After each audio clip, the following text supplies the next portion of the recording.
Hi all, welcome to our channel turning PSC. അപ്പം നമ്മൾ ഇന്ന് വന്നിട്ടുള്ളത് മറ്റൊരു ക്വസ്റ്റ്യൻ പേപ്പർ ഡിസ്കഷനുമായിട്ടാണ്. 133/2024 നടന്ന ഒരു എക്സാം ക്വസ്റ്റ്യൻ പേപ്പറാണ് നമ്മൾ ഇന്ന് അനലൈസ് ചെയ്യാനായിട്ട് പോകുന്നത്. അപ്പം വീഡിയോ ഇഷ്ടമാവുകയാണെങ്കിൽ ഒന്ന് ലൈക്ക് ചെയ്ത് സപ്പോർട്ട് ചെയ്യുക കൂടെ ചെയ്യുക. അപ്പം നമുക്ക് സ്റ്റാർട്ട് ചെയ്യാം. ഫസ്റ്റ് ക്വസ്റ്റ്യൻ, ഫ്രഞ്ച് വിപ്ലവവുമായി ബന്ധപ്പെട്ട പ്രസ്താവനയിൽ ശരിയായവ തിരഞ്ഞെടുക്കാം. എന്താണ് ശരിയായതാണ് തിരഞ്ഞെടുക്കാൻ പറഞ്ഞിട്ടുള്ളത്? നമുക്കൊന്ന് നോക്കാം. സ്വാതന്ത്ര്യം, സമത്വം, സാഹോദര്യം ഫ്രഞ്ച് വിപ്ലവവുമായി ബന്ധപ്പെട്ടതാണല്ലേ. സ്വാതന്ത്ര്യം, സമത്വം, സാഹോദര്യം. പിന്നെന്താണ് എനിക്ക് ശേഷം പ്രളയം, അതും എന്താണ് ഫ്രഞ്ച് വിപ്ലവവുമായി ബന്ധപ്പെട്ടതാണ്. സമാധാനം, ഭൂമി, അപ്പം, ജനാധിപത്യം ഇത് ഫ്രഞ്ച് വിപ്ലവവുമായി ബന്ധപ്പെടാത്തതാണ്. ഓക്കെ, അപ്പോൾ ശരിയായതാണ് ചോദിച്ചിരിക്കുന്നത്. 1, 3 ആണ് ആൻസർ. ഓപ്ഷൻ എ ആണ് റൈറ്റ് ആൻസർ. ഓക്കെ, അടുത്ത ക്വസ്റ്റ്യൻ, ഐക്യകേരളം തമ്പുരാൻ എന്നറിയപ്പെടുന്നത് ആരാണ്? ആരാണ് ഐക്യകേരളം തമ്പുരാൻ എന്നറിയപ്പെടുന്നത്? Option C Maharaja Keralavarma. മഹാരാജ കേരളവർമ്മയാണ് ഐക്യ കേരളം തമ്പുരാൻ എന്നറിയപ്പെടുന്നത്. മഹാരാജ കേരളവർമ്മ. അടുത്ത ക്വസ്റ്റ്യൻ, മഹാത്മാഗാന്ധിയുമായി ബന്ധപ്പെട്ട സംഭവങ്ങളിൽ ശരിയായത് തിരഞ്ഞെടുക്കാനാണ് പറഞ്ഞിരിക്കുന്നത്. മഹാത്മാഗാന്ധിയുമായി ബന്ധപ്പെട്ട സംഭവങ്ങളിൽ ശരിയായത് തിരഞ്ഞെടുക്കുക. ഓപ്ഷൻ ബി ആണ്. 1, 2, 3 ആണ് ശരിയെന്ന് പറഞ്ഞത്. പ്രവർത്തിക്കുക അല്ലെങ്കിൽ മരിക്കുക, അല്ലെ നമുക്കറിയാം ക്വിറ്റ് ഇന്ത്യയുമായി ബന്ധപ്പെട്ട ഒരു കാര്യമാണ് പ്രവർത്തിക്കുക അല്ലെങ്കിൽ മരിക്കുക. ചമ്പാരൻ സത്യാഗ്രഹം അത് ഗാന്ധിജിയുമായി ബന്ധപ്പെട്ടതാണ്. സിവിൽ നിയമലംഘനം അതും ഗാന്ധിജിയുമായി ബന്ധപ്പെട്ടതാണ്. ചാന്നാർ ലഹള ആണോ? തെറ്റാണ് അല്ലേ, ചാന്നാർ ലഹള ഇല്ല. അപ്പം ഇതിൽ ശരിയായതാണ് ചോദിച്ചിട്ടുള്ളത്. 1, 2, 3 എന്താണ് മഹാത്മാഗാന്ധിയുമായി ബന്ധപ്പെട്ട സംഭവങ്ങളാണ്. ഓക്കെ, പ്രവർത്തിക്കുക അല്ലെങ്കിൽ മരിക്കുക ക്വിറ്റ് ഇന്ത്യയുമായി ബന്ധപ്പെട്ടത്, ചമ്പാരൻ സത്യാഗ്രഹം, സിവിൽ നിയമലംഘന പ്രസ്ഥാനം. ഓക്കെ, അടുത്ത ക്വസ്റ്റ്യൻ, ഖിലാഫത്ത് പ്രസ്ഥാനത്തിന്റെ നേതാക്കളിൽ ശരിയായതാണ് ചോദിച്ചിരിക്കുന്നത്. ആരെല്ലാമാണ് ഖിലാഫത്ത് പ്രസ്ഥാനത്തിന്റെ നേതാക്കൾ? മൗലാന മുഹമ്മദ് അലിയും ഷൗക്കത്ത് അലി, അല്ലെ. മുഹമ്മദ് അലിയും ഷൗക്കത്ത് അലിയുമാണ് ഖിലാഫത്ത് പ്രസ്ഥാനത്തിന്റെ നേതാക്കളിൽ ശരിയായതെന്ന് പറയാം. അടുത്ത ക്വസ്റ്റ്യൻ, ഇന്ത്യയുടെ കാലാവസ്ഥാ നിരീക്ഷണ ഉപഗ്രഹം അടുത്തിടെ വിക്ഷേപിച്ചു. ഏതാണ് ആ ഉപഗ്രഹം എന്നാണ് ചോദിച്ചിരിക്കുന്നത്. ഇൻസാറ്റ് 3DS ആണ്. ഓപ്ഷൻ എ ആണ് INSAT 3DS. 3DS. Okay, INSAT 3DS ആണ് ഇന്ത്യയുടെ കാലാവസ്ഥ നിരീക്ഷണ ഉപഗ്രഹം അടുത്തിടെ വിക്ഷേപിച്ചു. അതാണ് ഇൻസാറ്റ് 3DS. ഓവർലാപ്പോട് കൂടിയ ഒരു ജോഡി ആകാശീയ ചിത്രങ്ങളിൽ നിന്നും ത്രിമാന ദൃശ്യം ലഭിക്കാൻ ഉപയോഗിക്കുന്ന ഉപകരണമാണ് ചോദിച്ചിരിക്കുന്നത്. ഏതാണ്? ഓപ്ഷൻ ബി സ്റ്റീരിയോസ്കോപ്പ് ആണ്. ഓവർലാപ്പോട് കൂടിയ ഒരു ജോഡി ആകാശീയ ചിത്രങ്ങളിൽ നിന്നും ത്രിമാന ദൃശ്യം ലഭിക്കാൻ ഉപയോഗിക്കുന്ന ഉപകരണമാണ് സ്റ്റീരിയോസ്കോപ്പ് എന്ന് പറയുന്നത്. അടുത്ത ക്വസ്റ്റ്യൻ, സമുദ്രനിരപ്പിൽ നിന്നും ഒരേ ഉയരമുള്ള സ്ഥലങ്ങളെ തമ്മിൽ യോജിപ്പിച്ച് ഭൂപടത്തിൽ വരയ്ക്കുന്ന സാങ്കല്പിക രേഖയാണ് ഇതെന്ന് പറഞ്ഞാൽ കോണ്ടൂർ രേഖ, അല്ലേ. ഇത് നമ്മൾ എല്ലാ ക്വസ്റ്റ്യൻ പേപ്പറിലും കാണുന്നതല്ലേ കോണ്ടൂർ രേഖയും. പിന്നെ എന്താണ് ഐസോബാർ, ഇതൊക്കെ എപ്പോഴും റിപ്പീറ്റ് ചെയ്ത് ചോദിക്കുന്നതാണ് കേട്ടോ. സമുദ്രനിരപ്പിൽ നിന്നും ഒരേ ഉയരമുള്ള സ്ഥലങ്ങളെ തമ്മിൽ യോജിപ്പിച്ച് വരയ്ക്കാൻ വേണ്ടിയിട്ട് നമ്മൾ ഉപയോഗിക്കുന്ന സാങ്കല്പിക രേഖയാണ് ഇതെന്ന് പറയുന്നത് കോണ്ടൂർ രേഖ എന്ന് പറയുന്നത്. അടുത്ത്, ദോഡാബേട്ട കൊടുമുടി സ്ഥിതി ചെയ്യുന്ന പർവ്വത ശിഖരമാണ് ചോദിച്ചിരിക്കുന്നത്. ഏതാണ്? നീലഗിരി കുന്നം. ദോഡാബേട്ട നീലഗിരി കുന്നം. ഹൂഗ്ലി നദിയിൽ സ്ഥിതി ചെയ്യുന്ന തുറമുഖം ഏതാണ്? കൊൽക്കത്ത തുറമുഖമാണ് ഹൂഗ്ലി നദിയിൽ സ്ഥിതി ചെയ്യുന്ന തുറമുഖം. ഹൂഗ്ലി നദിയിൽ സ്ഥിതി ചെയ്യുന്ന തുറമുഖമാണ് കൊൽക്കത്ത തുറമുഖം. പശ്ചിമഘട്ടത്തിലെ മഴനിഴൽ പ്രദേശത്ത് സ്ഥിതി ചെയ്യുന്ന കേരളത്തിലെ ഏക വന്യജീവി സങ്കേതമാണ് ഡാഷ്. ഏതാണ്? ചിന്നാർ വന്യജീവി സങ്കേതമാണ്. പശ്ചിമഘട്ടത്തിലെ മഴനിഴൽ പ്രദേശത്ത് സ്ഥിതി ചെയ്യുന്ന കേരളത്തിലെ ഏക വന്യജീവി സങ്കേതമാണ് ചിന്നാർ വന്യജീവി സങ്കേതം. അടുത്ത ക്വസ്റ്റ്യൻ, ഒളിമ്പിക്സ് വനിതാ ഷൂട്ടിംഗ് മത്സരങ്ങൾ ഇന്ത്യക്ക് ആദ്യമായി മെഡൽ നേടി തന്ന താരമാരെന്നാണ് ചോദിച്ചിരിക്കുന്നത്. എന്താണ്? ഒളിമ്പിക്സ് വനിതാ ഷൂട്ടിംഗ് ആട്ടോ. ഒളിമ്പിക്സ് വനിതാ ഷൂട്ടിംഗ് മത്സരങ്ങളിൽ ഇന്ത്യക്ക് ആദ്യമായിട്ട് ഒരു മെഡൽ നേടിത്തന്ന താരമാണ് ആരെന്ന് പറയുന്നത്? ആരാണ്? ഓപ്ഷൻ ഡി മനു ഭാക്കർ, അല്ലേ. മനു ഭാക്കറാണ് ഒളിമ്പിക്സ് വനിതാ ഷൂട്ടിംഗ് മത്സരങ്ങളിൽ ഇന്ത്യക്ക് ആദ്യമായിട്ട് മെഡൽ നേടിത്തന്ന താരമെന്ന് പറയുന്നത്. അടുത്ത ക്വസ്റ്റ്യൻ, താഴെ പറയുന്ന പ്രസ്താവനകളിൽ രണ്ടാം പഞ്ചവത്സര പദ്ധതിയുമായി ബന്ധപ്പെട്ടത്. എപ്പോഴും ചോദിക്കുന്നതാണ് ഈ 1, 2 പദ്ധതി. രണ്ടാം പഞ്ചവത്സര പദ്ധതിയുമായി ബന്ധം ഇല്ലാത്തതാണ്, തെറ്റായതാണ് ഇവിടെ ചോദിച്ചിരിക്കുന്നത്. നമുക്കൊന്ന് നോക്കാം. ഏതാണ്? മഹലനോബിസ് മാതൃക അടിസ്ഥാനപ്പെടുത്തിയിട്ടുള്ള, അല്ലേ. രണ്ടാമത്തേന്ന് പറഞ്ഞാൽ മഹനോബിസ് മാതൃകയാണ്, അത് ശരിയാണ്, അല്ലേ. വ്യവസായ വികസനത്തിൽ ശ്രദ്ധ കേന്ദ്രീകരിച്ചു, അതും ശരിയാണ്. വിദേശ രാജ്യങ്ങളുടെ സഹായത്തോടെ രാജ്യത്തിന്റെ വിവിധ ഭാഗങ്ങളിൽ ഇരുമ്പുരുക്ക് നിർമ്മാണശാലകൾ സ്ഥാപിച്ചു, അല്ലേ. ഭിലായി, ബൊക്കാറോ, അല്ലേ, കുറെ സ്ഥാപിച്ചിട്ടുണ്ട്, അല്ലേ. മനുഷ്യ വിഭവശേഷി വികസനമായിരുന്നു ലക്ഷ്യം, അത് തെറ്റായിരുന്നു, അല്ലേ. 2 ആണ് ഇവിടെ തെറ്റ്. ഇവിടെ തെറ്റായതാണ് ചോദിച്ചിരിക്കുന്നത്. ഓപ്ഷൻ എ 2 മാത്രം. ഓക്കെ, മഹൽനോബിസ് മാതൃക അടിസ്ഥാനപ്പെടുത്തിയിട്ടുള്ളതാണ് രണ്ടാം പഞ്ചവത്സര പദ്ധതി.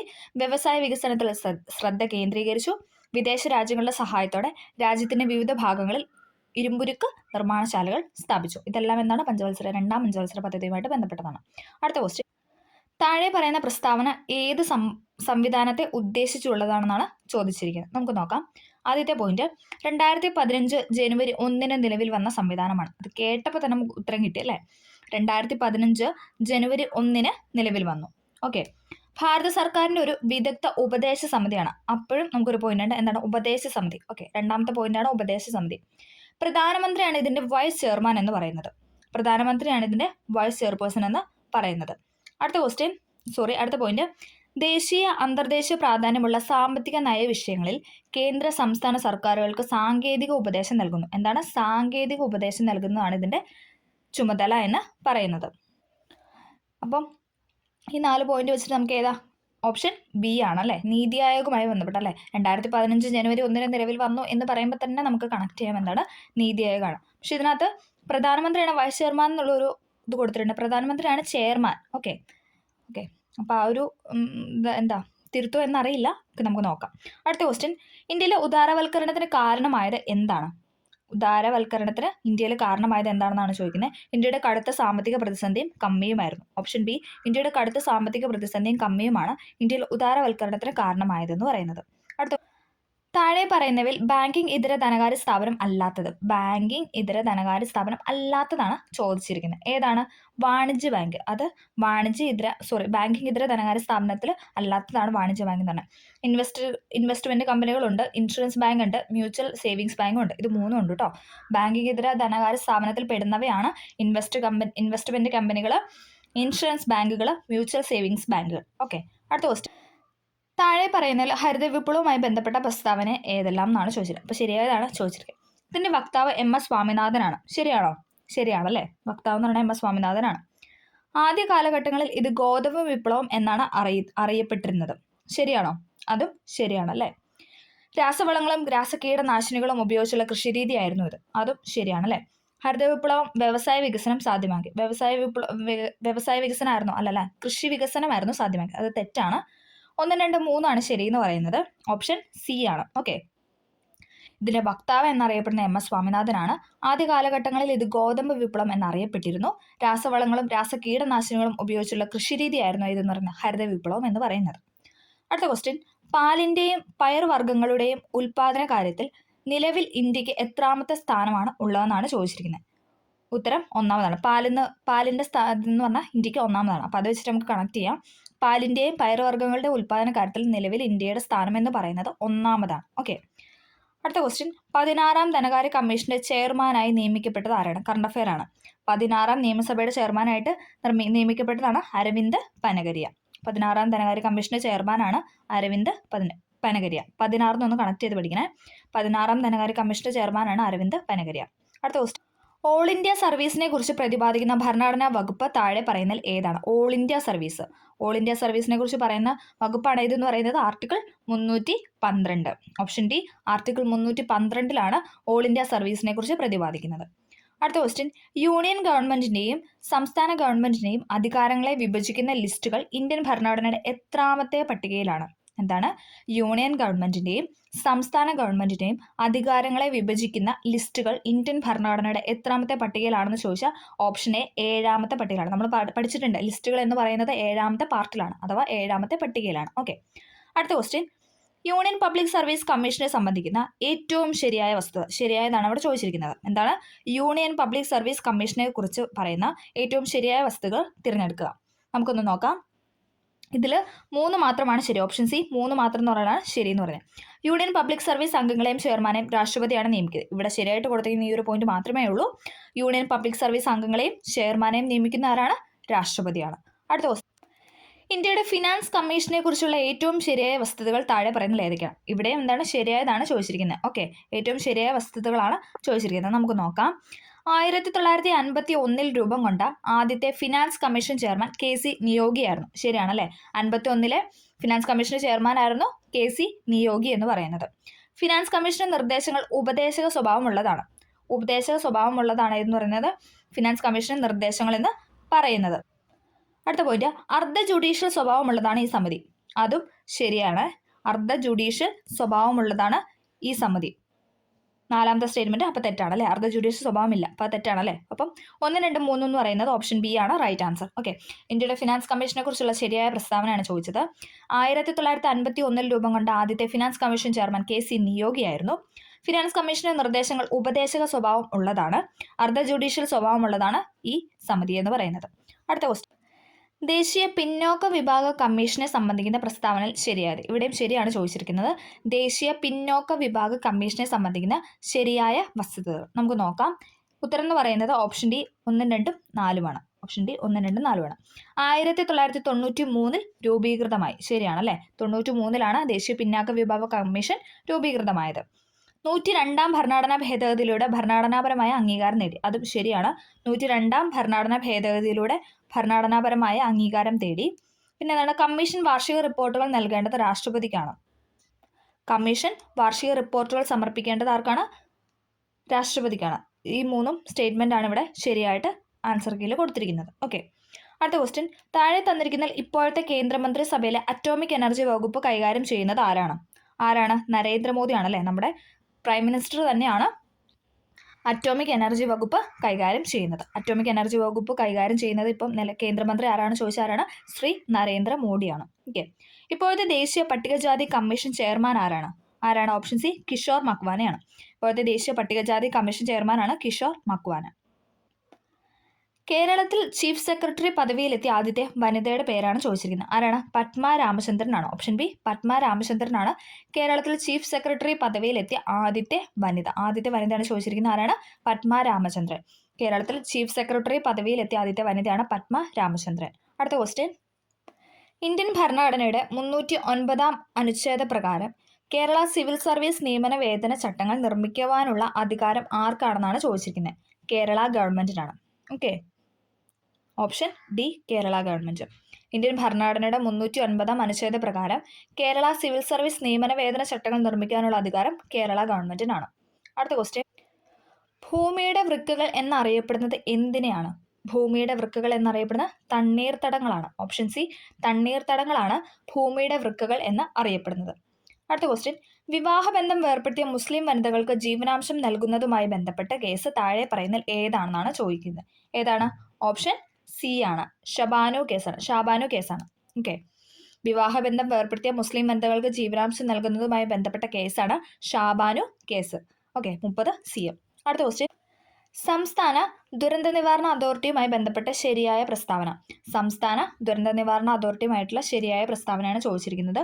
ഇവിടെ എല്ലാം ശരിയാണെന്നാണ് പറഞ്ഞിരിക്കുന്നത്. ഓക്കെ, ദേശീയ ദുരന്ത നിവാരണ നയം അനുസരിച്ച് സംസ്ഥാനത്ത് രൂപീകൃതമായ ഏജൻസിയാണ് സംസ്ഥാന ദുരന്ത നിവാരണ അതോറിറ്റി. അത് ശരിയാണ്. ദേശീയ ദുരന്ത നിവാരണ നയം അനുസരിച്ച് സ്റ്റേറ്റിൽ രൂപീകൃതമായതാണ് ഇതെന്ന് പറയുന്നത് സംസ്ഥാന ദുരന്ത നിവാരണ അതോറിറ്റി എന്ന് പറയുന്നത്. സംസ്ഥാന ദുരന്ത നിവാരണ നയം രൂപീകരിക്കുന്നു. എന്താണ്? സംസ്ഥാനത്തെ ദുരന്ത നിവാരണ നയം രൂപീകരിക്കുന്നു. ശരിയാണ്. പ്രകൃതി ദുരന്ത സാധ്യതയുള്ള മേഖലകൾ നിർണ്ണയിക്കുന്നു. അതും ശരിയാണ്. പ്രകൃതി ദുരന്ത സാധ്യതയുള്ള മേഖലകൾ നിർണ്ണയിക്കുന്നു. വിവിധ വകുപ്പുകളെ ഉൾപ്പെടുത്തി ദുരന്ത നിവാരണ പദ്ധതികൾ ആസൂത്രണം ചെയ്യുന്നു. അതും ശരിയാണ്. വിവിധ വകുപ്പുകളെ ഉൾപ്പെടുത്തി ദുരന്ത നിവാരണ പദ്ധതികൾ ആസൂത്രണം ചെയ്യുന്നു. ഈ 4 സ്റ്റേറ്റ്മെന്റും ശരിയാണ്. സംസ്ഥാന ദുരന്ത നിവാരണ അതോറിറ്റിയുമായി ബന്ധപ്പെട്ട പ്രസ്താവനയാണ് ചോദിച്ചിരിക്കുന്നത്. ദേശീയ ദുരന്ത നിവാരണ നയം അനുസരിച്ച് സംസ്ഥാനത്ത് രൂപീകൃതമായ ഏജൻസിയാണ് സംസ്ഥാന ദുരന്ത നിവാരണ അതോറിറ്റി. സംസ്ഥാന ദുരന്ത നിവാരണ നയം രൂപീകരിക്കുന്നു. പ്രകൃതി ദുരന്ത സാധ്യതയുള്ള മേഖലകൾ നിർണ്ണയിക്കുന്നു. വിവിധ വകുപ്പുകളെ ഉൾപ്പെടുത്തി ദുരന്ത നിവാരണ പദ്ധതികൾ ആസൂത്രണം ചെയ്യുന്നു. അടുത്ത ക്വസ്റ്റ്യൻ, സമൂഹത്തിൽ വിവിധ തരം പ്രശ്നങ്ങൾ നേരിടുന്ന സ്ത്രീകൾക്ക് സ്വന്തം താമസ സ്ഥലത്ത് നിന്ന് തന്നെ ഓൺലൈനായി കൗൺസിലിംഗ്, നിയമസഹായം എന്നിവ നൽകുക എന്ന ലക്ഷ്യത്തോടെ സംസ്ഥാന സർക്കാർ ആവിഷ്കരിച്ചിട്ടുള്ള പദ്ധതി താഴെ പറയുന്നതിൽ ഏതാണ്? ഓപ്ഷൻ എ കാതോർത്താണ്. കാതോർത്ത് പദ്ധതിയാണ് സമൂഹത്തിൽ വിവിധ തരം പ്രശ്നങ്ങൾ നേരിടുന്ന സ്ത്രീകൾക്ക് സ്വന്തം താമസ സ്ഥലത്തു നിന്ന് തന്നെ ഓൺലൈനായി കൗൺസിലിംഗ്, നിയമസഹായം എന്നിവ നൽകുക എന്ന ലക്ഷ്യത്തോടെ സംസ്ഥാന ഗവൺമെന്റ് ആവിഷ്കരിച്ചിട്ടുള്ള പദ്ധതിയാണ് കാതോർത്ത പദ്ധതി. ഇമ്പോർട്ടൻ്റ് ആണ് കാതോർത്ത പദ്ധതി. അടുത്ത ക്വസ്റ്റ്യൻ, കേരള സംസ്ഥാന വനിതാ കമ്മീഷൻ അധ്യക്ഷ താഴെ പറയുന്നതിൽ ആരാണ്? കേരള സംസ്ഥാന വനിതാ കമ്മീഷൻ അധ്യക്ഷ താഴെ പറയുന്നതിൽ ആരാണെന്ന് ചോദിച്ചാൽ ഓപ്ഷൻ സി പി സതീദേവിയാണ്. മനുഷ്യ മസ്തിഷ്കത്തിന്റെ വിവിധ ഭാഗങ്ങളും അവയുടെ ധർമ്മവും തന്നിരിക്കുന്നു. ഇവയിൽ ശരി അല്ലാത്ത പ്രസ്താവന തെറ്റേതാണ് ചോദിച്ചിരിക്കുന്നത്. നമുക്ക് നോക്കാം. തെറ്റെന്ന് പറയുന്നത് 3ഉം 4ഉമാണ്. 3ഉം 4ഉം തെറ്റാണ്. അപ്പൊ ശരിയായിട്ടുള്ള നോക്കാം. ശരീരത്തിന്റെ തുലനനില പരിപാലിക്കുന്നു സെറിബെല്ലം. ശരിയാണല്ലേ. തുലനനില എന്ന് കേൾക്കുമ്പോൾ തന്നെ സെറിബെല്ലം പഠിക്കണമെന്ന് പറഞ്ഞിട്ടുണ്ടായിരുന്നു. അപ്പൊ എന്താണ്? ശരീരത്തിന്റെ തുലനനില പരിപാലിക്കുന്നത് സെറിബെല്ലമാണ്. ചിന്ത, ബുദ്ധി, ഓർമ്മ എന്നിവയുടെ കേന്ദ്രമാണ് സെറിബ്രം. ചിന്ത, ബുദ്ധി, ഓർമ്മയുടെ കേന്ദ്രമാണ് ഇതെന്ന് പറയുന്നത് സെറിബ്രം എന്ന് പറയുന്നത്. മെഡുല ഒബ്ലാങ്കട്ട അതേതാണ്? ഹൃദയസ്പന്ദനം, ശ്വാസോച്ഛ്വാസം എന്നീ പ്രവർത്തനങ്ങളെ നിയന്ത്രിക്കുന്നത് മെഡുല ഒബ്ലാങ്കട്ടയാണ്. ആന്തര സംസ്ഥിത പരിപാലനത്തിന് പ്രധാന പങ്ക് വഹിക്കുന്നത് ഹൈപ്പോതലാമസ് ആണ്. അത് തിരിച്ചിട്ടാണ് ചോദിച്ചിരിക്കുന്നത്. ഓക്കെ, ഇവിടെ ശരിയായത് ഏതൊക്കെയാന്ന് പറഞ്ഞാൽ സെറിബെല്ലവും സെറിബ്രമാണ്. ക്വസ്റ്റ്യനിൽ ശരിയല്ലാത്തതാണ് ചോദിച്ചിരിക്കുന്നത്. ഏതാണ്? 3ഉം 4ഉം ആണ് തെറ്റെന്ന് പറയുന്നത്. ഓപ്ഷൻ ബി ആണ് ആൻസർ. ഓക്കെ, സെറിബെല്ലം എന്ന് പറഞ്ഞാൽ ശരീരത്തിന്റെ തുലനനില പരിപാലിക്കുന്നു. സെറിബ്രം ആണെങ്കിൽ ചിന്ത, ബുദ്ധി, ഓർമ്മ എന്നിവയുടെ കേന്ദ്രമാണ്. അടുത്ത ക്വസ്റ്റ്യൻ, ജീവകങ്ങളും അവയുടെ അപര്യാപ്തത രോഗങ്ങളും താഴെ തന്നിരിക്കുന്നു. ഇവയിൽ ശരിയായ ജോഡികൾ ഏതെല്ലാം എന്നാണ് ചോദിച്ചിരിക്കുന്നത്. നമുക്ക് നോക്കാം. ജീവകം എ അല്ല, അതിന്റെ അപര്യാപ്തത രോഗമാണ് നിശാന്തത, അത് ശരിയാണ്. അടുത്തത് വൈറ്റമിൻ ഡി, അതിന്റെ അപര്യാപ്ത രോഗമാണ് റിക്കറ്റ്സ് അഥവാ കണ എന്നൊക്കെ പറയാം അല്ലേ, അതും ശരിയാണ്. ഇവിടെ തന്നിരിക്കുന്നത് എയും ഡിയും ആണ്, അതായത് 1ഉം 4ഉം ആണ് ഇവിടെ ശരിയായിട്ട് തന്നിരിക്കുന്നത്. അപ്പം ഉത്തരം എന്ന് പറയുന്നത് ഏതാണ്? ഓപ്ഷൻ സി ആണ്. ഓക്കെ, ഇവിടെ ശരിയായതാണ് ചോദിച്ചിരിക്കുന്നത് കേട്ടോ. അപ്പോൾ ഓപ്ഷൻ സി ആണ് 1ഉം 4ഉം. ജീവകം എയുടെ അപര്യാപ്തത രോഗമാണ് നിശാന്തത, ജീവകം ഡിയുടെ അപര്യാപ്തത രോഗമാണ് കണ അഥവാ റിക്കറ്റ്സ്. അടുത്ത ക്വസ്റ്റ്യൻ, ഹാൻഡ്സ് ഫുട്ട് മൗത്ത് ഡിസീസസിന് കാരണമായ രോഗാണു ഏതാണ്? രോഗാണു ചോദിച്ചിരിക്കുക. ഹാൻഡ്സ് ഫുട്ട് മൗത്ത് ഡിസീസസിന് കാരണമായ രോഗാണു ആണ് ഏതെന്ന് പറയുന്നത്? ഓപ്ഷൻ ബി, 36ാമത്തെ ഓപ്ഷൻ ബി എന്ന് പറയുന്നത് ഏതാണ്? വൈറസ്. 2 മാത്രം വൈറസ് ആണ്. ഹാൻഡ്സ് ഫുട്ട് മൗത്ത് ഡിസീസസിന് കാരണമായ രോഗാണുവാണ് വൈറസ് എന്ന് പറയുന്നത്. ഹാൻഡ്സ് ഫുട്ട് മൗത്ത് ഡിസീസസിന് കാരണമായ രോഗാണു വൈറസ്. അടുത്ത ക്വസ്റ്റ്യൻ, പുകവലി മൂലം ശ്വാസകോശത്തിനെ ബാധിക്കുന്ന ആരോഗ്യ പ്രശ്നങ്ങളിൽ ഉൾപ്പെടാത്തതാണ് ചോദിച്ചിരിക്കുന്നത്. പുകവലി മൂലം ശ്വാസകോശത്തിന്, അതായത് പുകവലി മൂലം ശ്വാസകോശത്തിന് ബാധിക്കാത്ത കാര്യങ്ങളാണ് ഇവിടെ ചോദിച്ചിരിക്കുന്നത്. ഓക്കെ, നമുക്ക് നോക്കാം. ഏതാണ് ഉത്തരം എന്ന് പറയുന്നത്? ഉയർന്ന ബ്ലഡ് പ്രഷർ അല്ലേ, അത് കാണുമ്പോൾ തന്നെ അതറിയാം, അത് ശ്വാസകോശത്തെ ബാധിക്കുന്ന കാര്യമല്ല അല്ലേ. ഓക്കെ, ഉയർന്ന ബ്ലഡ് പ്രഷർ അല്ലേ. ശ്വാസകോശ ക്യാൻസർ ഉണ്ടാവാം, പിന്നെന്താണ്? ബ്രോങ്കൈറ്റിസ് ഉണ്ടാവാം, എംഫിസിമ ഉണ്ടാവും. ഇതൊക്കെ എന്താണ്? പുകവലി മൂലം ശ്വാസകോശത്തെ ബാധിക്കുന്ന ആരോഗ്യ പ്രശ്നങ്ങളാണ്. പക്ഷേ ഉയർന്ന ബ്ലഡ് പ്രഷർ എന്ന് പറയുന്നത് പുകവലി മൂലം ഉണ്ടാകുന്ന ഒരു കാര്യമല്ല, ശ്വാസകോശത്തെ ബാധിക്കുന്ന ഒരു കാര്യമല്ല. അടുത്ത ക്വസ്റ്റ്യൻ, ചുവടെ കൊടുത്തിരിക്കുന്നതിൽ ബാക്ടീരിയ രോഗങ്ങൾ വരുന്ന ജോഡി, ബാക്ടീരിയ വരുന്ന ജോഡിയാണ് ചോദിച്ചിരിക്കുന്നത്. ഏതാണ്? ഓപ്ഷൻ എ 1 മാത്രം, അതായത് എലിപ്പനിയും ഡിഫ്തീരിയാണ്. അത് ജോഡിയാണ് ചോദിച്ചത്. എലിപ്പനി എന്താണ്? ബാക്ടീരിയ രോഗമാണ്. അതോടൊപ്പം ഡിഫ്തീരിയ എന്താണ്? ബാക്ടീരിയ രോഗമാണ്. പനികളിൽ എലിപ്പനി മാത്രമാണ് ബാക്ടീരിയ രോഗം. ബാക്കി ഏത് പനി അല്ലെ ഫീവറുമായിട്ട് ബന്ധപ്പെട്ട് ബാക്കി ഏത് ചോദിച്ചാലും നമുക്ക് വൈറസ് എഴുതാം. പക്ഷേ എലിപ്പനി എന്താണ്? ബാക്ടീരിയ രോഗമാണ്. ഓക്കെ, അടുത്ത ക്വസ്റ്റ്യൻ, പ്രമേഹത്തിന്റെ കോംപ്ലിക്കേഷനായ ഡയബറ്റിക് റെറ്റിനോപ്പതി നിർണ്ണയിക്കുന്നതിനും ചികിത്സിക്കുന്നതിനും സംസ്ഥാന ആരോഗ്യവകുപ്പ് ആരംഭിച്ച പദ്ധതി ഏതാണ്? ഓപ്ഷൻ ബി ആണ്. 2ാമത്തെ പോയിന്റ് ആണ് നയനാമൃതം പദ്ധതി. പ്രമേഹത്തിന്റെ കോംപ്ലിക്കേഷനായ ഡയബറ്റിക് റെറ്റിനോപ്പതി നിർണ്ണയിക്കുന്നതിനും ചികിത്സിക്കുന്നതിനുമായി സംസ്ഥാന ആരോഗ്യവകുപ്പ് ആരംഭിച്ച പദ്ധതിയാണ് നയനാമൃതം പദ്ധതി. അടുത്ത ക്വസ്റ്റ്യൻ, ഏത് പാരാമീറ്റർ നിരീക്ഷിക്കാൻ ഉപയോഗിക്കുന്ന ഉപകരണമാണ് standardised precipitation index, SPI, standardised precipitation index എന്ന് പറയുന്നത്? വരൾച്ചയാണ് കേട്ടോ. ഓപ്ഷൻ ഡി, വരൾച്ച. ഏത് പാരാമീറ്റർ നിരീക്ഷിക്കാനാണ് സ്റ്റാൻഡേർഡൈസ്ഡ് പ്രസിപ്പിറ്റേഷൻ ഇൻഡെക്സ് ഉപയോഗിക്കുന്നത് എന്ന് ചോദിച്ചാൽ വരൾച്ച നിർണ്ണയിക്കാൻ വേണ്ടിയിട്ടാണ്. അടുത്ത ക്വസ്റ്റ്യൻ, ക്യാൻസറിനുള്ള ഇന്ത്യയിലെ ആദ്യത്തെ ഹോം ഗ്രൗണ്ട് ജീൻ തെറാപ്പി ആരംഭിച്ചത് ഏത് സ്ഥലത്താണെന്നാണ് ചോദിക്കുന്നത്. എവിടെയാണ്? IIT ബോംബെയിലാണ് കേട്ടോ. ഇമ്പോർട്ടൻ്റ് ആണ്, IIT ബോംബെ. ക്യാൻസറിനുള്ള ഇന്ത്യയിലെ ആദ്യത്തെ ഹോം ഗ്രൗണ്ട് ജീൻ തെറാപ്പി ആരംഭിച്ചത് IIT ബോംബെയിലാണ്. ഓപ്ഷൻ എ ആണ് ആൻസർ എന്ന് പറഞ്ഞത്. ഓക്കെ, എ എന്ന് പറഞ്ഞാൽ 2ാമത്തെ സ്റ്റേറ്റ്മെന്റ്, IIT ബോംബെ. അടുത്ത ക്വസ്റ്റ്യൻ, താഴെ പറയുന്ന പ്രസ്താവനകൾ പരിശോധിക്കുക. ശബ്ദത്തിന്റെ ഘോഷം അഥവാ ലൗഡ്നെസ് മനുഷ്യന്റെ കാതുകളുടെ സംവേദനക്ഷമതയെ അഥവാ സെൻസിറ്റിവിറ്റിയെ ആശ്രയിച്ചിരിക്കുന്നു. ശബ്ദത്തിന്റെ തീവ്രത അഥവാ ഇന്റൻസിറ്റി മനുഷ്യന്റെ കാതുകളുടെ സംവേദനക്ഷമതയെ ആശ്രയിക്കുന്നില്ല. ശബ്ദത്തിന്റെ ഘോഷം അഥവാ ലൗഡ്നെസ് ഒരു ഭൗതിക അളവായി അളക്കാൻ സാധിക്കുന്നതാണ്. ശബ്ദത്തിന്റെ തീവ്രത അഥവാ ഇന്റൻസിറ്റി ഒരു ഭൗതിക അളവായി അളക്കാൻ കഴിയില്ല. 4 സ്റ്റേറ്റ്മെന്റ് തന്നിട്ടുണ്ട്. ഇതിൽ മുകളിലെ പ്രസ്താവന പരിശോധിക്കുമ്പോൾ ശരിയാണ് നമ്മൾ പറയേണ്ടത്. 1ഉം 2ഉമാണ് ഇവിടെ ശരിയെന്ന് പറയുന്നത്. ഓക്കെ, 1ഉം 2ഉം ലൗഡ്നെസ്സും ഇൻറ്റൻസിറ്റിയുമായി ബന്ധപ്പെട്ട കാര്യങ്ങളാണ് ഇവിടെ ചോദിച്ചത്. അതിൽ 1ഉം 2ഉമാണ് ശരിയെന്ന് പറയുന്നത്. ഏതൊക്കെയാണ്? ശബ്ദത്തിൻ്റെ ഘോഷം എന്ന് പറഞ്ഞാൽ എന്താണ്? ലൗഡ്നെസ് ആണ് അല്ല, ഉച്ചത എന്നൊക്കെ പറയുന്ന ലൗഡ്നെസ് ആണ് മനുഷ്യൻ്റെ കാതുകളുടെ ക്ഷമത എന്ന് പറഞ്ഞാൽ സെൻസിറ്റിവിറ്റിനെ ആശ്രയിച്ച് ഇരിക്കുന്നത്. ഇനി നമ്മൾ തീവ്രത അഥവാ ഇൻറ്റൻസിറ്റി പറയുമ്പോൾ എന്താണ്? ശബ്ദത്തിൻ്റെ തീവ്രത മനുഷ്യൻ്റെ കാതുകളുടെ സംവേദനക്ഷമതയെ ആശ്രയിക്കുന്നില്ല. ഇൻറ്റൻസിറ്റി എന്താണ്? നമ്മുടെ കാതുകളെ ആശ്രയിക്കുന്നില്ല. പക്ഷെ എന്താണ്? ലൗഡ്നെസ് സംവേദനക്ഷമതയെ ആശ്രയിക്കുന്നുണ്ട്. ഓക്കെ, അപ്പം 1ഉം 2ഉമാണ് ശരിയെന്ന് പറയുന്നത്. അടുത്ത ക്വസ്റ്റ്യൻ, ഭൂകമ്പ തരംഗങ്ങൾ ഭൂമിയുടെ ഉപരിതലത്തിൽ എത്തുന്നതിന് മുൻപ് പ്രഭവ കേന്ദ്രത്തിൽ നിന്ന് പുറപ്പെടുന്ന ശബ്ദ തരംഗം താഴെ പറയുന്നതിൽ ഏതാണെന്നാണ് ചോദിച്ചിരിക്കുന്നത്. ഓപ്ഷൻ ബി ഇൻഫ്രാസൗണ്ട് ആണ്. ഇൻഫ്രാസൗണ്ട് ആണ് ഭൂകമ്പ തരംഗങ്ങൾ ഭൂമിയുടെ ഉപരിതലത്തിൽ എത്തുന്നതിന് മുൻപ് പ്രഭവ കേന്ദ്രത്തിൽ നിന്ന് പുറപ്പെടുന്ന ശബ്ദ തരംഗമാണ് ഇൻഫ്രാസൗണ്ട് എന്ന് പറയുന്നത്. ഭൂകമ്പ തരംഗങ്ങൾ ഭൂമിയുടെ ഉപരിതലത്തിൽ എത്തുന്നതിന് മുൻപ് പ്രഭവ കേന്ദ്രത്തിൽ നിന്ന് പുറപ്പെടുന്ന ശബ്ദ തരംഗമാണ് ഇൻഫ്രാസൗണ്ട് എന്ന് പറയാം. അടുത്ത ക്വസ്റ്റ്യൻ, ഇന്റർനാഷണൽ ഡാർക്ക് സ്കൈ എന്ന സംഘടന പ്രകാശ മലിനീകരണവുമായി ബന്ധപ്പെട്ട പ്രവർത്തനങ്ങൾക്ക് പ്രസിദ്ധമാണ്. ഈ സംഘടന ഇന്റർനാഷണൽ ഡാർക്ക് സ്കൈ വീക്ക് ആയിട്ട് ആചരിക്കുന്നത് എന്നാണെന്നാണ് ചോദിച്ചിരിക്കുന്നത്. ആ ഒരു കാലഘട്ടമാണ് ചോദിച്ചിരിക്കുന്നത്. ഏപ്രിൽ മാസത്തിലെ കറുത്തവാവാണ്. ഓപ്ഷൻ എ ആണ്.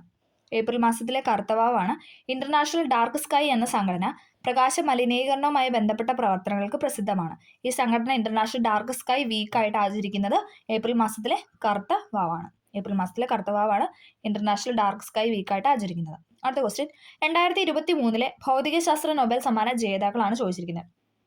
ഏതാണ്? പിയറെ അഗോസ്റ്റിനി, ഫെറൻക് ക്രോസ്, പിന്നെന്താണ്? ആനൽ ഹുല്ലിയാർ ആണ്. ഓപ്ഷൻ സി ആണ് ആൻസർ എന്ന് പറയുന്നത്. Pierre Agostini, Ferenc Krausz, Anne L'Huillier ആണ് 2023 ഭൗതികശാസ്ത്ര നൊബേൽ സമ്മാന ജേതാക്കൾ എന്ന് പറയുന്നത്. Option C.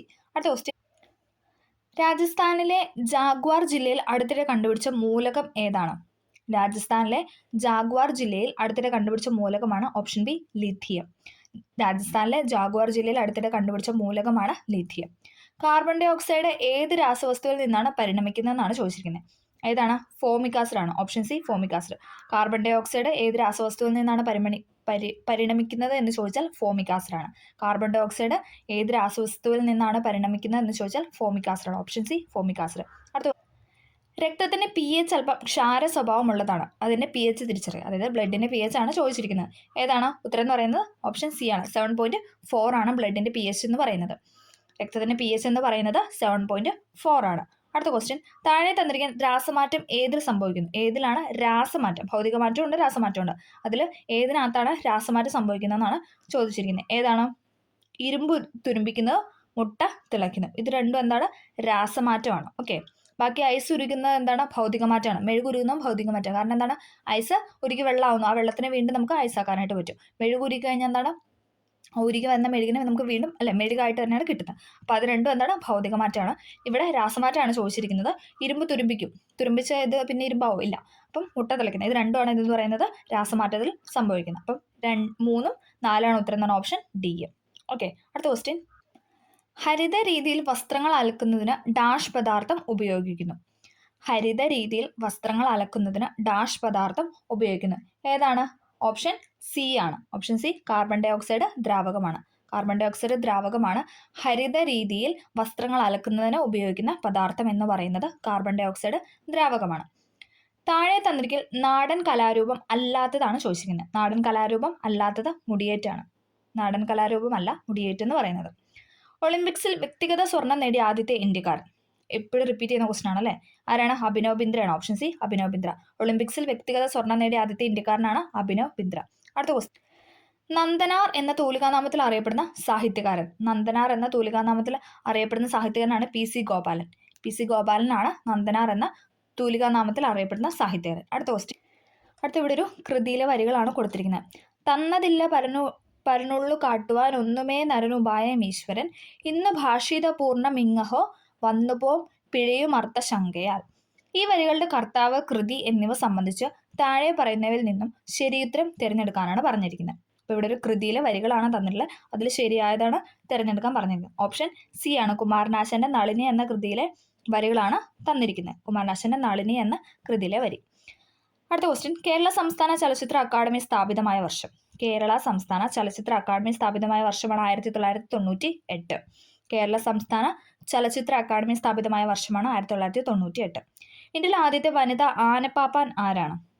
ഇന്ത്യയിലെ ആദ്യത്തെ വനിതാ ആനപ്പാപ്പാനാണ് പാർവതി ബറുവ. ഓപ്ഷൻ ഡി പാർവതി ബറുവയാണ് ഇന്ത്യയിലെ ആദ്യത്തെ വനിതാ ആനപ്പാപ്പാൻ എന്ന് അറിയപ്പെടുന്നത്. അടുത്ത 2024 നടന്ന ലോക്സഭാ തെരഞ്ഞെടുപ്പിൽ വിജയിച്ചതിനെ തുടർന്ന് മന്ത്രിസ്ഥാനം രാജിവെച്ച കേരളത്തിലെ ഏക മന്ത്രിയാണ് പറയുന്നത് K Radhakrishnan. Option B K രാധാകൃഷ്ണനാണ് 2024 നടന്ന ലോക്സഭാ തെരഞ്ഞെടുപ്പിൽ വിജയിച്ചതിനെ തുടർന്ന് മന്ത്രിസ്ഥാനം രാജിവെച്ച കേരളത്തിലെ ഏക മന്ത്രിയാണ് കെ രാധാകൃഷ്ണൻ. അടുത്ത ക്വസ്റ്റ്യൻ, വിവരസാങ്കേതിക നിയമത്തിലെ വകുപ്പ് 66A ബന്ധപ്പെട്ടിരിക്കുന്ന വിഷയമാണ് ചോദിച്ചിരിക്കുന്നത്. ഏതാണ്? ആശയവിനിമയ സേവനങ്ങളിലൂടെ അപമാനകരമായ സന്ദേശങ്ങൾ അയക്കുക എന്നതാണ് വിവരസാങ്കേതിക നിയമത്തിലെ വകുപ്പ് 66A ബന്ധപ്പെട്ടിരിക്കുന്ന വിഷയം. ആശയവിനിമയ സേവനങ്ങളിലൂടെ അപമാനകരമായ സന്ദേശങ്ങൾ അയക്കുക. ആശയവിനിമയ സേവനങ്ങളിലൂടെ അപമാനകരമായ സന്ദേശങ്ങൾ അയക്കുകയുമായി ബന്ധപ്പെട്ട വകുപ്പാണ് ഇതെന്ന് പറയുന്നത്. വിവരസാങ്കേതിക നിയമത്തിലെ വകുപ്പാണ് 66A എന്ന് പറയുന്നത്. ഇന്ത്യ ഗവൺമെന്റിന്റെ ഉടമസ്ഥതയിലുള്ള ക്ലൗഡ് സർവീസ് ആണ് ഡാഷ്. ഏതാണ്? Option D NIC. Option D NIC ആണ് ഇന്ത്യ ഗവൺമെന്റിന്റെ ഉടമസ്ഥതയിലുള്ള ക്ലൗഡ് സർവീസ് എന്ന് പറയുന്നത്. ക്ലൗഡ് സർവീസ് ആണ് ചോദിച്ചിരിക്കുന്നത്, NIC. അടുത്ത IoT എന്നത് അതിൻ്റെ പൂർണ്ണ രൂപമാണ് ചോദിച്ചിരിക്കുന്നത്. എന്താണ്? ഇന്റർനെറ്റ് ഓഫ് തിങ്സ് ആണ്. IoT എന്നാൽ ഇന്റർനെറ്റ് ഓഫ് തിങ്സ് ആണ്. ഓപ്ഷൻ സി ആണ് ഉത്തരം എന്ന് പറയുന്നത്. Internet of things option C ആണ് IoT എന്നതുകൊണ്ട് ഉദ്ദേശിക്കുന്നത്. അടുത്ത ക്വസ്റ്റ്യൻ, കൂട്ടത്തിൽ ഒറ്റപ്പെട്ടതാണ് ചോദിച്ചിരിക്കുന്നത്. കൂട്ടത്തിൽ ഒറ്റപ്പെട്ടതാണ് MS Excel എന്ന് പറയുന്നത്. MS Excel ആണ് കൂട്ടത്തിൽ ഒറ്റപ്പെട്ടത്. ഓക്കെ. ലോകത്തിലെ ഏറ്റവും വലിയ കമ്പ്യൂട്ടർ നെറ്റ്വർക്കാണ് ചോദിച്ചിരിക്കുന്നത്. അടുത്ത ക്വസ്റ്റ്യൻ, ലോകത്തിലെ ഏറ്റവും വലിയ കമ്പ്യൂട്ടർ നെറ്റ്വർക്കാണ് വൈഡ് ഏരിയ നെറ്റ്വർക്ക് അല്ലേ. വൈഡ് ഏരിയ നെറ്റ്വർക്ക് അഥവാ WAN എന്നൊക്കെ പറയും. വൈഡ് ഏരിയ നെറ്റ്വർക്കാണ് ലോകത്തിലെ ഏറ്റവും വലിയ കമ്പ്യൂട്ടർ നെറ്റ്വർക്ക്. അടുത്ത ക്വസ്റ്റ്യൻ, ഇതിലേതാണ് ഒരു ഭരണഘടനാ സ്ഥാപനം എന്നാണ് ചോദിച്ചിരിക്കുന്നത്. ഏതാണ്? ദേശീയ പട്ടികജാതി കമ്മീഷൻ. നമ്മൾ കുറച്ച് മുന്നേ പറഞ്ഞായിരുന്നല്ലേ, എന്താ പട്ടികജാതി കമ്മീഷൻ ഭരണഘടനാ സ്ഥാപനമായി എന്നൊക്കെ പറഞ്ഞായിരുന്നല്ലേ ഒരു ക്വസ്റ്റ്യനകത്ത്. അപ്പം ദേശീയ പട്ടികജാതി കമ്മീഷനാണ് ഇതിനകത്ത് ഭരണഘടനാ സ്ഥാപനമായി ബന്ധപ്പെട്ടത്. അടുത്ത ക്വസ്റ്റ്യൻ, ഗാർഹിക പീഡന നിരോധന നിയമപ്രകാരം മജിസ്ട്രേറ്റിന് പുറപ്പെടുവിക്കാവുന്ന ഉത്തരവുകളാണ് ചോദിച്ചിരിക്കുന്നത്. ഏതാണ്? സംരക്ഷണ ഉത്തരവുണ്ട്, താമസ സൗകര്യത്തിനുള്ള ഉത്തരവുണ്ട്, നഷ്ടപരിഹാരത്തിനുള്ള ഉത്തരവുണ്ട്, കസ്റ്റഡി ഉത്തരവുണ്ട്. 4 ഉണ്ടല്ലേ. Option C 1, 2, 3, 4. ഗാർഹിക പീഡന നിരോധന നിയമപ്രകാരം മജിസ്ട്രേറ്റിന് പുറപ്പെടുവിക്കാവുന്ന ഉത്തരവുകളാണ് സംരക്ഷണ ഉത്തരവ്, താമസ സൗകര്യത്തിനുള്ള ഉത്തരവ്, നഷ്ടപരിഹാരത്തിനുള്ള ഉത്തരവ്, കസ്റ്റഡി ഉത്തരവ്. 4 പോയിന്റും ഉണ്ട്. സംരക്ഷണ ഉത്തരവ്, താമസ സൗകര്യത്തിനുള്ള ഉത്തരവ്, നഷ്ടപരിഹാരത്തിനുള്ള ഉത്തരവ്, കസ്റ്റഡി ഉത്തരവ്. അടുത്ത ക്വസ്റ്റ്യൻ, വിവരാവകാശ നിയമപ്രകാരം കേന്ദ്ര മുഖ്യ വിവരാവകാശ കമ്മീഷണറെ നിയമിക്കുന്നത് ആരാണ്? വിവരാവകാശ നിയമപ്രകാരം കേന്ദ്ര മുഖ്യ വിവരാവകാശ കമ്മീഷണറെ നിയമിക്കുന്ന രാഷ്ട്രപതിയാണ് അല്ലേ, പ്രസിഡന്റ് ആണ്. വിവരാവകാശ നിയമപ്രകാരം കേന്ദ്ര മുഖ്യ വിവരാവകാശ കമ്മീഷണറെ നിയമിക്കുന്നത് രാഷ്ട്രപതി അഥവാ പ്രസിഡന്റ് ആണ്. അടുത്ത ക്വസ്റ്റ്യൻ, താഴെ പറയുന്നവയിൽ ഉപഭോക്തൃ സംരക്ഷണ നിയമം 2019 പ്രകാരം പുതുതായി ഉൾക്കൊള്ളിച്ചത് ഏതാണെന്നാണ് ചോദിച്ചിരിക്കുന്നത്. ഏതാണ്? നോക്കിക്കേ. കൊമേഴ്സ്, ഓൺലൈൻ പരാതി നൽകൽ, പരാതിക്കാരൻ താമസിക്കുന്ന സ്ഥലത്തു പരാതി നൽകൽ, മധ്യസ്ഥതയിലൂടെ തർക്കപരിഹാരം. ഇത് 4 എന്താണ്? 2019 പ്രകാരം കൂട്ടിച്ചേർത്തവയാണ്. ഓപ്ഷൻ ഡി ആണ് 1, 2, 3, 4. കൊമേഴ്സ് ഉണ്ട്, പിന്നെ എന്താണ്? ഓൺലൈനായിട്ട് നമുക്ക് അല്ലേ, ഓൺലൈനായിട്ട് നേരത്തെ എന്താണ് ഓൺലൈനായിട്ടൊന്നും പരാതി നൽകാനായിട്ട് പറ്റില്ലായിരുന്നു. പിന്നെന്താണ്? പരാതിക്കാരൻ അവരവർ താമസിക്കുന്ന സ്ഥലത്ത് വെച്ചിട്ട് നമുക്ക് പരാതി നൽകാം. അല്ലെങ്കിൽ എന്തായിരുന്നു, നമ്മൾ എവിടെ നിന്നാണോ അത് മേടിച്ച് ആ ഒരു സ്ഥലത്ത് നിന്നായിരുന്നു നമുക്ക് പരാതി നൽകാനായിട്ട് പറ്റുന്നുണ്ടായിരുന്നുള്ളൂ. അത് മാറ്റി പരാതിക്കാരൻ താമസിക്കുന്ന സ്ഥലത്ത് നിന്ന് നമുക്ക് പരാതി നൽകാനായിട്ട് സാധിക്കും. പിന്നെന്താണ്? മധ്യസ്ഥതയിലൂടെ തർക്കപരിഹാരത്തിനും ഉള്ള മാർഗം എന്താണ്? 2019 ഉപഭോക്തൃ സംരക്ഷണ നിയമത്തിൽ പുതുതായി കൂട്ടിച്ചേർത്ത കാര്യങ്ങളാണ്. കൊമേഴ്സ്, ഓൺലൈൻ പരാതി നൽകൽ, പരാതിക്കാരൻ താമസിക്കുന്ന സ്ഥലത്ത് പരാതി നൽകൽ, മധ്യസ്ഥതയിലൂടെ തർക്കപരിഹാരം. അടുത്ത ക്വസ്റ്റ്യൻ, പോക്സോ നിയമപ്രകാരം ശരിയല്ലാത്ത പ്രസ്താവനയാണ് ചോദിച്ചിരിക്കുന്നത്. ശരിയല്ലാത്തതാണ് ചോദിച്ചിരിക്കുന്നത്. പോലീസ് മൊഴി എടുക്കുമ്പോൾ യൂണിഫോമിലായിരിക്കണം. ഒരിക്കലും പാടില്ലാത്തൊരു കാര്യമാണ് എന്തെന്ന് പറയുന്നത്. മൊഴി എടുക്കുന്ന സമയത്ത് അവർ യൂണിഫോം ആവാൻ പാടില്ല. അതാണ് ഇവിടെ തന്നിരിക്കുന്നത്. യൂണിഫോമിലായിരിക്കണം. അത് തെറ്റാണ്. ഓക്കെ. കേസുമായി ബന്ധപ്പെട്ട കുട്ടിയുടെ വ്യക്തിത്വം വെളിപ്പെടുത്താൻ പാടില്ല. അത് ശരിയാണ് അല്ലേ. ആ കുട്ടിയുടെ വ്യക്തിത്വം എന്താണ്, അത് വെളിപ്പെടുത്താനായിട്ട് പാടില്ല. മൊഴി എടുക്കുന്നത് കുട്ടിയുടെ താമസ സ്ഥലത്ത് വെച്ചായിരിക്കും അല്ലെ, അതും ശരിയാണ്. കുട്ടി പറയുന്ന സ്ഥലത്ത് അല്ലെങ്കിൽ കുട്ടിയുടെ വീട്ടിൽ അങ്ങനെ ആയിരിക്കണം എന്തെന്ന് പറയുന്നത് മൊഴി എടുക്കാനായിട്ട്. പോലീസ് ഒരു കാരണവശാലും എന്താണ് യൂണിഫോമിലായിരിക്കാൻ പാടില്ല. ഒരു കാരണവശാലും കുട്ടിയെ രാത്രി തടങ്കലിൽ വെക്കാനായിട്ട് പാടില്ല അല്ലേ. രാത്രി വിളിച്ചിട്ട് എന്താണ് മൊഴി എടുക്കാനൊന്നും പറ്റത്തില്ല. ഒരു കാരണവശാലും കുട്ടിയെ രാത്രി തടങ്കലിൽ വെക്കാനായിട്ടും സാധിക്കില്ല. കേസുമായി ബന്ധപ്പെട്ട കുട്ടിയുടെ വ്യക്തിത്വം വെളിപ്പെടുത്താൻ പാടില്ല. മൊഴി എടുക്കുന്ന കുട്ടിയുടെ താമസ സ്ഥലത്ത് വെച്ചായിരിക്കണം. പോലീസ് മൊഴി എടുക്കുമ്പോൾ എന്താണ് യൂണിഫോമിലായിരിക്കാൻ പാടില്ല. ഇവിടെ കൊടുത്തിരിക്കുന്ന ആയിരിക്കണം എന്നാണ്, തെറ്റാണ്. യൂണിഫോമിലായിരിക്കാൻ പാടില്ല. ഒരു കാരണവശാലും കുട്ടിയെ രാത്രി തടങ്കലിൽ വെക്കാനായിട്ട് പാടില്ല. അതും എന്താണ് ശരിയായിട്ടുള്ള കാര്യമാണ്. ഓക്കെ. അപ്പം അതിൽ ശരിയല്ലാത്ത പ്രസ്താവന ഓപ്ഷൻ സി ആണ്. ഓപ്ഷൻ സി ആണ് ഇവിടെ ശരിയല്ലാത്ത കൊടുത്തിട്ടുള്ളത്. അടുത്ത ക്വസ്റ്റ്യൻ, കേരള സംസ്ഥാന മനുഷ്യാവകാശ കമ്മീഷൻ അധ്യക്ഷൻ ആരാണ്? കേരള സംസ്ഥാന മനുഷ്യാവകാശ കമ്മീഷൻ അധ്യക്ഷനാണ് ജസ്റ്റിസ് എസ് മണികുമാർ. ഈ ക്വസ്റ്റ്യൻ പേപ്പറിൽ ഇതിൻ്റെ ആൻസർ പ്രകാരം ജസ്റ്റിസ് എസ് മണികുമാറാണ്. അടുത്ത ദേശീയ ന്യൂനപക്ഷ കമ്മീഷന്റെ അധ്യക്ഷൻ. ദേശീയ ന്യൂനപക്ഷ കമ്മീഷന്റെ അധ്യക്ഷനാണോ? ഓപ്ഷൻ ബി ശ്രീ ഇക്ബാൽ സിംഗ് ലാൽപുരയാണ് ദേശീയ ന്യൂനപക്ഷ കമ്മീഷന്റെ അധ്യക്ഷൻ. ഇക്ബാൽ സിംഗ് ലാൽപുരയാണ് ന്യൂനപക്ഷ കമ്മീഷന്റെ അധ്യക്ഷൻ. നമ്മളെപ്പോഴും കറണ്ട് അഫയർ ആയിട്ട് പറയുന്ന കാര്യങ്ങൾ ചിലപ്പോൾ അല്ലേ ഇത് കേൾക്കുന്ന സമയത്ത് ചിലപ്പോൾ അത് നിങ്ങൾ കേൾക്കുന്ന ടൈമിൽ ആ വ്യക്തി ആയിരിക്കില്ല. അപ്പോൾ അതുകൊണ്ട് എപ്പോഴും അത് അപ്ഡേറ്റ് ആയിട്ടിരിക്കാനായിട്ട് ശ്രമിക്കുക. ഓക്കെ. അടുത്ത ക്വസ്റ്റ്യൻ, അപ്പോൾ ഇത്രയേ ഉള്ളൂ നമ്മൾ ഡിസ്കസ് ചെയ്യാനായിട്ട് പോകുന്ന 70 ക്വസ്റ്റ്യൻസ് നമ്മൾ പറഞ്ഞു അല്ലേ. കുറേ സ്റ്റേറ്റ്മെൻറ്റ് കണ്ടു, അതോടൊപ്പം കുറേ സിമ്പിളായിട്ടുള്ള ക്വസ്റ്റ്യൻസ് കണ്ടു, ഈസിയായിട്ട് ഫാക്റ്റ് കുറേ കണ്ടു. അപ്പോൾ എല്ലാവർക്കും ഈ വീഡിയോ ഹെൽപ്ഫുൾ ആയെന്ന് വിചാരിക്കുന്നു. ഹെൽപ്ഫുൾ ആയെങ്കിലൊന്ന് ലൈക്ക് ചെയ്ത് സബ്സ്ക്രൈബ് ചെയ്യുക. എന്തെങ്കിലും ഡൗട്ടോ കാര്യങ്ങളോ ഉണ്ടെങ്കിലൊന്ന് കമൻറ്റായിട്ട് രേഖപ്പെടുത്തുകയും ചെയ്യുക. അപ്പോൾ ഓക്കെ, താങ്ക്